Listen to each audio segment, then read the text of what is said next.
स्वागत है आपका। मैं हूं आपके साथ शाहनवाज मिर्जा। रोहतक में मुख्यमंत्री मनोहर लाल ने पंडित दीनदयाल उपाध्याय की जयंती पर उन्हें नमन किया है और इस दौरान मुख्यमंत्री ने कहा कि पंडित दीनदयाल उपाध्याय एकात्म मानववाद और अत्युन्नत दर्शन के प्रेरणा थे और वही देश के पूर्व उप प्रधानमंत्री ताऊ देवीलाल की जयंती पर मुख्यमंत्री मनोहर लाल ने उन्हें भी नमन किया और ये कहा कि आधुनिक हरियाणा के निर्माण में उनके अमूल्य और अमर योगदान को हमेशा याद रखा जाएगा। और इससे पहले मुख्यमंत्री मनोहर लाल करनाल भी पहुंचे और मुख्यमंत्री ने करनाल के पीडब्ल्यू रेस्ट हाउस में पौधा लगाया और बारिश के मौसम लोगों से ज्यादा पेड़ पौधे लगाने का आह्वान किया।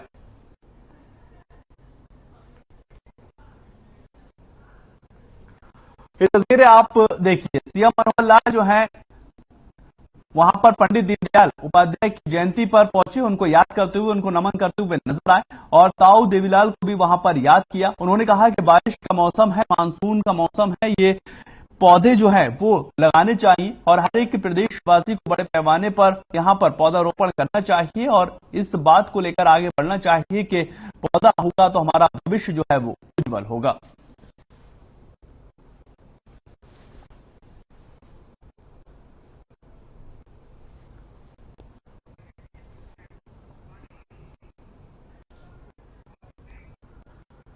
मुख्यमंत्री मनोहर लाल पानीपत के गुरुद्वारा पातशाही भी पहुंचे और इस दौरान सीएम मनोहर लाल ने गुरुद्वारा पहुंचकर माथा टेका। साथ ही उन्होंने ये कहा है कि गुरु नानक जी की शिक्षा हमेशा ही कुरीतियों को खत्म करने के लिए और लोगों को प्रेरित करने के लिए हुआ करती थी और हरियाणा प्रबंधक गुरुद्वारा कमेटी के पास 52 गुरुद्वारे थे, जिनमें से करीब 5 गुरुद्वारों की देखभाल करने का अधिकार था। बाद में इस पर स्टे लग गया था, लेकिन सुप्रीम कोर्ट के फैसले आने के बाद सभी ऐतिहासिक गुरुद्वारे अब हरियाणा के हैं और सभी गुरुद्वारे हरियाणा प्रबंधक गुरुद्वारा कमेटी की देखरेख में काम करते हुए नजर आएंगे और अलग अलग कमेटियां भी इसको लेकर कार्य करती हुई नजर आएंगी।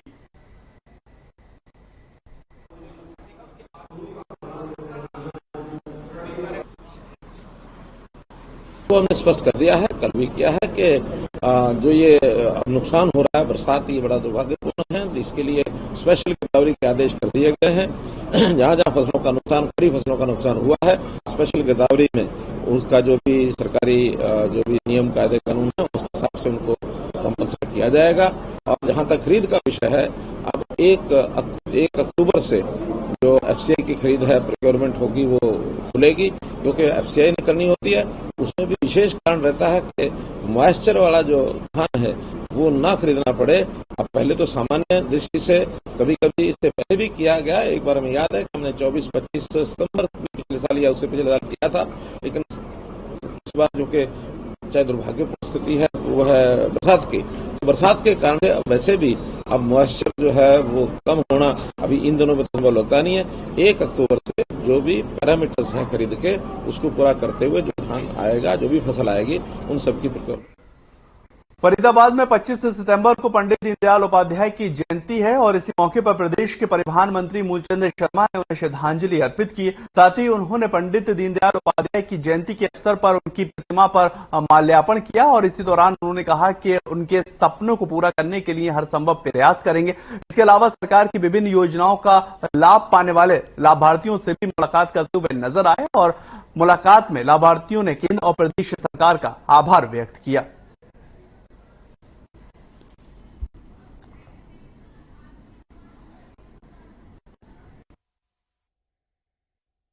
देश के प्रधानमंत्री आदरणीय नरेंद्र मोदी जी ने मन की बात रखी है कि किस तरह हमें देश के लिए काम करना चाहिए। जो पीड़ा है, जो आम व्यक्ति है, जो काम करना चाहिए, उसको मोदी जी ने विस्तार से बताया।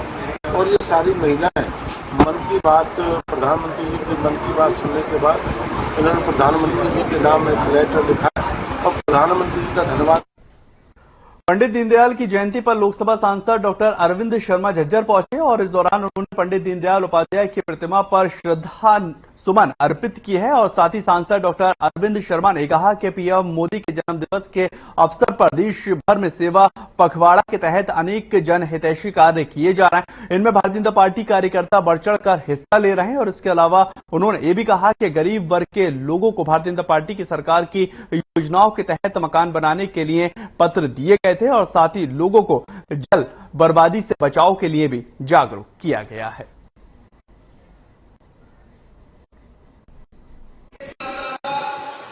और उसके साथ साथ जो मोदी जी का सेवा सप्ताह, सेवा पखवाड़ा चल रहा है उनके जन्म दिवस पर, उन सब ने मिलकर के आज कई प्रोग्राम थे। पंडित दीनदयाल जी को याद करना, उसके बाद पौधारोपण का, और जो पानी की वेस्टेज है, जो नलकों में जो पानी ठूठियां नहीं लगी है, जो उस पर भी जो है पानी की वेस्टेज को रोकना, ठूठियां लगाना, और जो लाभार्थी हैं केंद्र सरकार की योजनाओं के, हरियाणा सरकार की योजनाओं के जो लाभार्थी हैं उनको पत्र।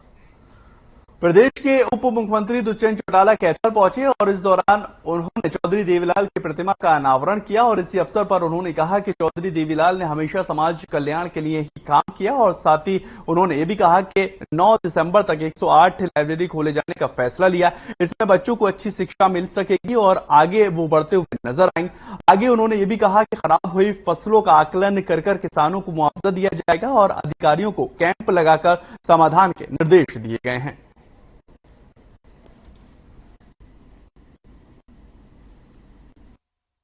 ऐसे इंस्टीट्यूशन जिनके बारे में जितना पढ़ा जाए, समझा जाए, उतना ही कम है। चाहे बुढ़ापा पेंशन हो, मनरेगा हो, चाहे और योजनाएं हो, उनने हमेशा समाज के कल्याण और उद्धार के लिए काम किया। तो मुझे लगता है कि आज कैथल की इस धरा पर उनको हमने स्थापित करके जो यहाँ आने वाली पीढ़ियां भी इस पार्क में आएंगी, वो भी उनके बारे में सीखेंगी, जानेंगी और उनसे प्रेरणा लेकर अपने जीवन को आगे।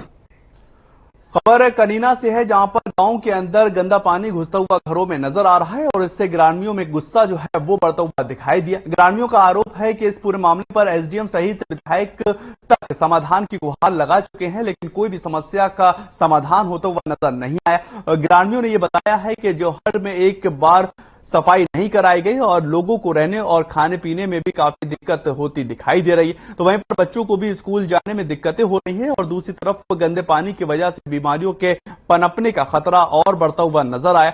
ग्रामीणों ने अब ये चेतावनी दी है कि अगर उनकी समस्या का जल्द समाधान नहीं किया गया तो पानी में बैठकर धरना करना उनकी मजबूरी होगी।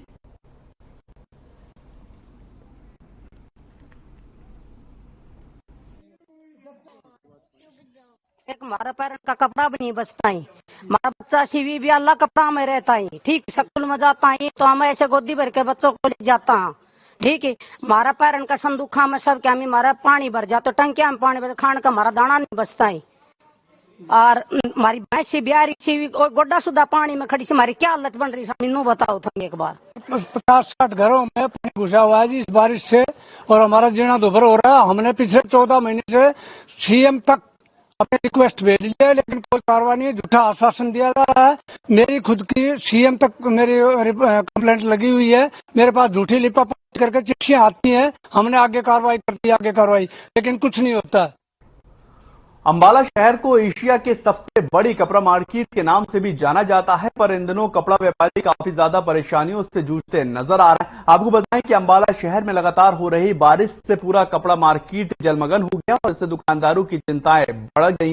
लगातार बारिश से कपड़ा व्यापारियों की दुकानों में पानी घुसा है और दुकानदारों ने मीडिया से बातचीत करते हुए ये जानकारी साझा की कि कई बार लोगों ने इसके समाधान के लिए प्रशासन को भी दरखास्त की है, लेकिन कोई भी समाधान होता हुआ नजर नहीं आया। प्रशासन कोई भी सुध अब तक नहीं ले पाया है।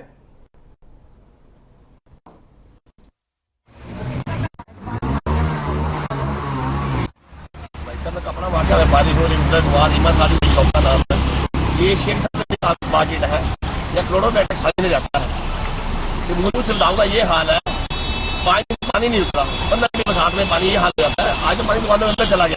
प्रशासन से ये अपील करना चाहता हूँ कि पानी की निकासी के लिए अब तक प्रशासन ने कोई कार्य नहीं किया है। कपड़ा मार्केट पहले ही मंदिर के दौर से गुजर रही है, केवल के बाद अब तक सिर्फ बैठी है। ऊपर से ये परमात्मा द्वारा दिया हुआ पानी, इसकी निकासी के लिए प्रशासन को जल्द से जल्द कदम।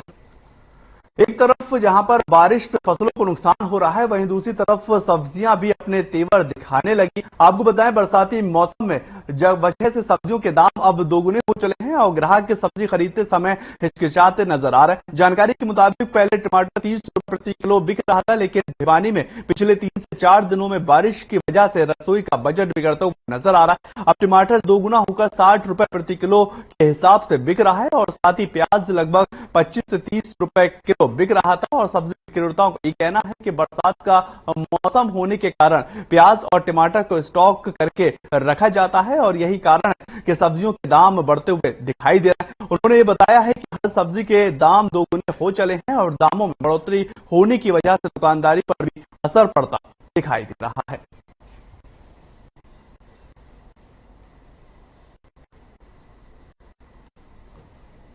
मैं सब्जी विक्रेता हूँ।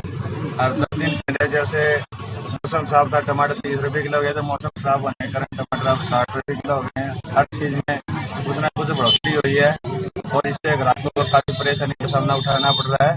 महंगाई का जिस तरह से हर आदमी परेशान है और बड़ी हैरानी की बात है कि जैसे चाहे आलू, प्याज, टमाटर हैं, जो रोजमर्रा की हर मेरी गरीब से गरीब आदमी की भी चीजों की आवश्यकता होती है। तो सरकार पता नहीं क्यों आंखें मूंदे बैठी है। इन चीजों पे भी कंट्रोल करना चाहिए, इनके लिए रास्ता निकालना। झज्जर में 5 दिनों से लगातार बारिश हो रही है और इस दौरान पावर हाउस में भी पानी घुस गया है। इससे जलभराव होने की वजह से कर्मचारियों को पानी निकालने में काफी मशक्कत करनी पड़ रही। आपको बताएं कि बिजली सप्लाई करने वाली पूरी तारें जो हैं वो पानी के अंदर डूब गई हैं। इससे बिजली में जो करंट है वो फैलने का खतरा भी बना हुआ है।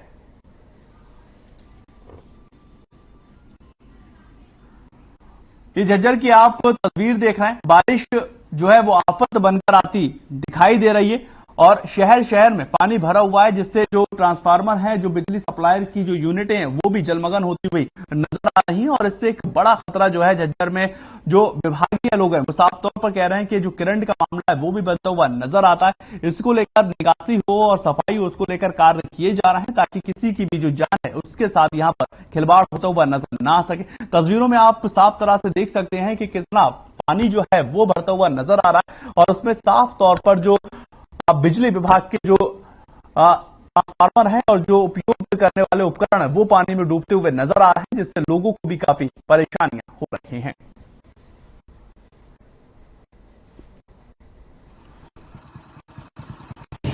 ये 33 केवी का जो पावर हाउस है ओल्ड, उसमें भरा हुआ है और हर सीजन में यही समस्या आती है।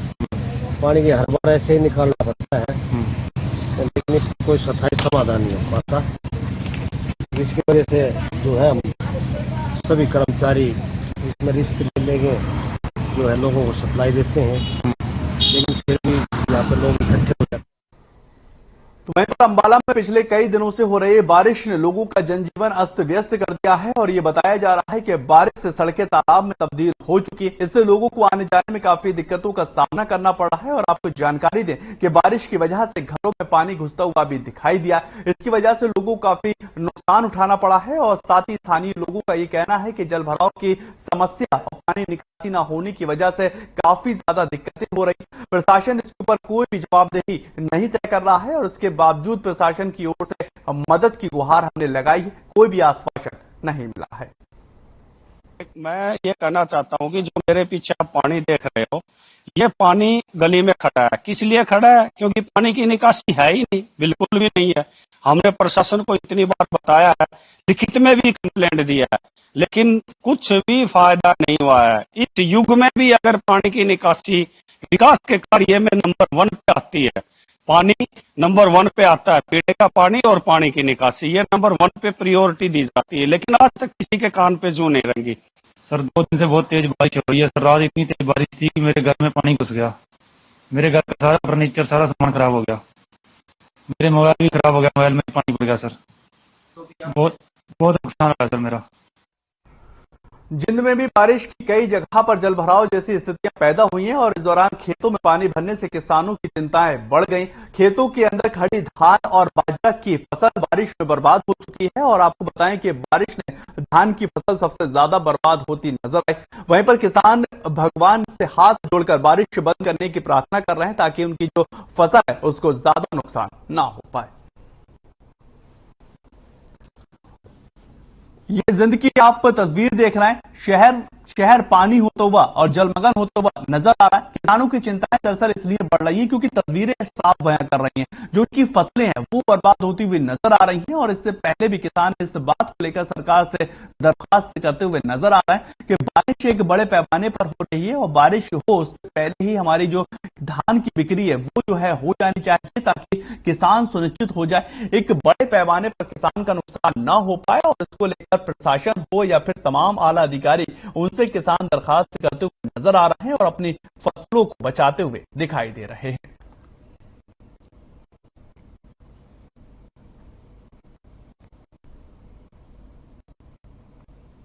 बहुत ज्यादा नुकसान हुआ, लेकिन अब की बार जो 3 दिन से लगातार बारिश हो रही है इसमें लोगों को मेरे ख्याल से 70% नुकसान हुआ है। कपास तो पहले नष्ट हो गई थी, लेकिन जो बच गई है, जो खिल रही थी, वो सब वो उसी के अंदर खराब हो गया। और जो यह दाना आप देख रहे हो अपने पीछे जो है, यह बिल्कुल तहस नहस हो गई है। करीबन जितने भी जीरी हैं और कपास की फसल है तकरीबन 70% सारी खत्म हो चुकी है। सर भाई साहब, बारिश का ऐसा हाल है, जो पहले बारिश हुई थी आज से 1.5 महीने पहले, उसमें तो चल काम चल गया, पानी उतर गया था। लेकिन इस बार जो फसल बारिश हुई ना आजकल में, बहुत ज्यादा नुकसान हो रहा है। बाजरा जो कटे पड़े वो जामते हैं खेत में ही, धान की पीछे देख लियो आप, गर्म लग रही है। कपास जो खिली हुई थी वो पौधों के अंदर पैदा हो रही है, जाम रही है, नुकसान बहुत ज्यादा है। बारिश से ज्यादा नुकसान होने लग रहा है। महिलाओं, बच्चों और किशोरियों में पोषण के स्तर सुधारने के लिए प्रधानमंत्री नरेंद्र मोदी के आह्वान पर साल 2018 से शुरू हुई राष्ट्रीय पोषण अभियान अब तक एक जन आंदोलन बन चुकी है। और आपको बताएं, इसके तहत 1 सितंबर से 30 सितंबर तक लगातार ये चीजें चल रही। देश के 5वें राष्ट्रीय पोषण माह के तहत भिवानी जिले में 2350 आंगनबाड़ी वर्कर्स और हेल्पर्स के माध्यम से प्रदेश भर में पोषण माह को सफल बनाया जा रहा है, जहां पर महिला बच्चों को पौष्टिक आहार के महत्व के बारे में बताया जा रहा है, ताकि उनका पौष्टिक आहार बेहतर हो और आगे की जिंदगी बेहतर हो पाए।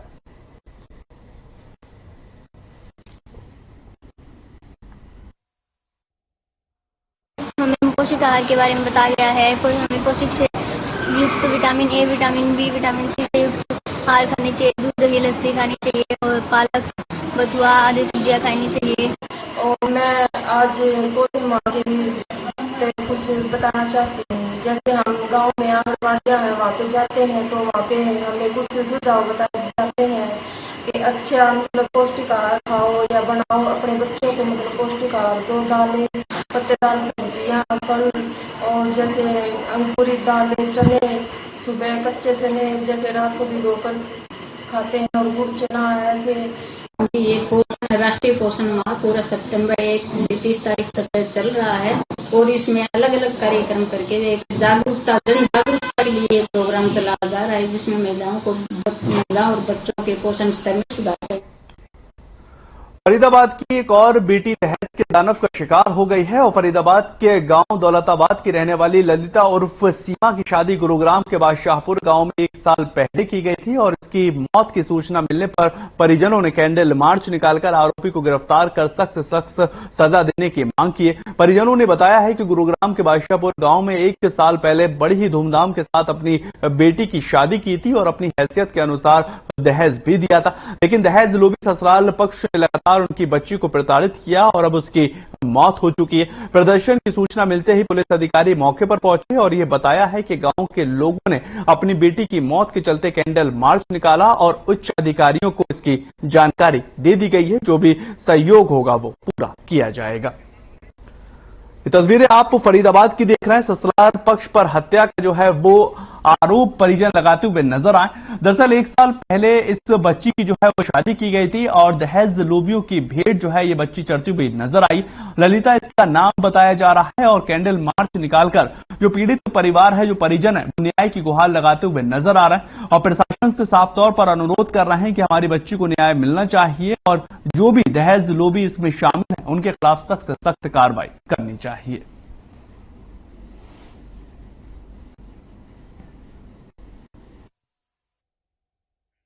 देखिए, यहाँ पर जो दौलताबाद गांव वाले हैं उनकी बेटी की जो डेथ है उसके संबंध में उन्होंने शांतिपूर्वक कैंडल मार्च निकाला था और उन्होंने अभी कैंडल मार्च निकाल के वो वापस चले गए हैं और ये बात जो उन्होंने अपनी रखी है वो आगे एडमिनिस्ट्रेशन तक पहुंच जाएगी। पूरा मामला है कि हमारी बहन की बड़ी बेरहमी से इन लोगों ने हत्या कर दी है। बादशाहपुर में हमने अपनी बहन की शादी करी थी, इन लोगों ने हमारी बहन को दहेज के मामले में इन्होंने फांसी लगा दी, उसको नशीला पदार्थ खिला के इन्होंने उसको जान से मार दिया। हमारी बहन ऐसी नहीं थी, हमारी बहन बहुत।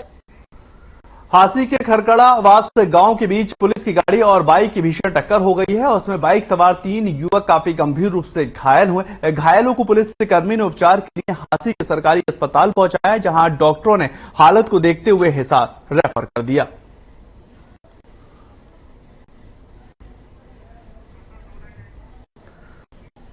ये हांसी की आप तस्वीर देख रहे हैं, जहां पर अस्पताल में इनको भर्ती करवाया गया था। दरअसल पुलिस विभाग का साफ तौर पर कहना है कि वो वापस अपने थाने जा रहे थे और सामने से एक बाइक के ऊपर 3 युवक के सवार आ रहे थे और ये काफी ज्यादा स्पीड में थे और उसके बाद ये हादसा घटित हुआ है। लेकिन दर्दनाक बात ये रही कि हांसी में जब इनको अस्पताल ले जाया गया, उसके बाद इनको हिसार जो है वो रेफर कर दिया गया ताकि जो प्राथमिक उपचार है वो बेहतर मिल सके। पुलिस वैन और बाइक में टक्कर होने के बाद पुलिस वाले खुद अस्पताल लेकर पहुंचे और उनके उपचार की बात करते नजर आए।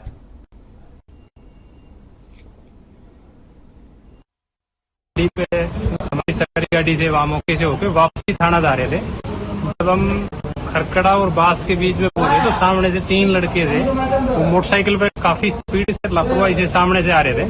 तो ड्राइवर ने काफी बचाने की कोशिश की, लेकिन उसके चालक ने गाड़ी के सामने सीधी टक्कर मार दी, जिससे मौके पर गिर के काफी चोटें आई। मैंने और मेरे साथी मुलाजिमान ने उनको संभाला अपनी गाड़ी से, और एक प्राइवेट गाड़ी थी उनकी मदद लेकर। इंद्री के खानपुर में पुलिस को एक मुक्ख बधिर बच्चा मिला और पुलिस ने बच्चे को वारसियों के हवाले कर दिया। आपको बताएं कि इंद्री पुलिस को देर शाम एक सूचना मिली थी कि एक युवक इंद्री हलके के गांव खानपुर के पास संदिग्ध अवस्था में घूम रहा है और पुलिस ने उसे इंद्री थाना लेकर आई और बोलने और सुनने में वो बच्चा असमर्थ पाया गया और इस बारे में विशेष अध्यापकों को भी वहां बुलाया गया, उसकी भाषा ताकि वो समझ सके। लेकिन इसका भी जो प्रयास था वो असफल रहा और इंद्री पुलिस ने आसपास के थानों में उसके बाद संपर्क किया तो ये पता लगा कि लाड़वा के अंदर एक गुमशुदगी की रिपोर्ट दर्ज करवाई गई है, जिसमें एक आश्रम का एक विद्यार्थी लापता हो गया। इस पूरे बारे में आश्रम के संचालकों को बताया गया और संचालक पुलिस सहित इंद्री थाना पहुंचे, जहां पर संचालकों ने बच्चे को पहचान लिया और बच्चे ने भी संचालकों को पहचानते हुए सर हिला दिया और उसके बाद इंद्री पुलिस ने लाड़वा पुलिस के सामने ही उस बच्चे के वारसियों को सौंप दिया।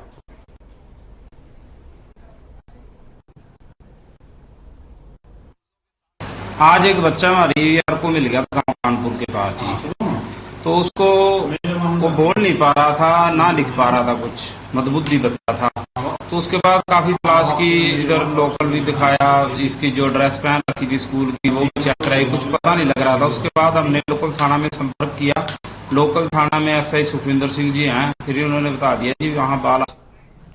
फिलहाल इस बुलेटिन में इतना ही। नमस्कार।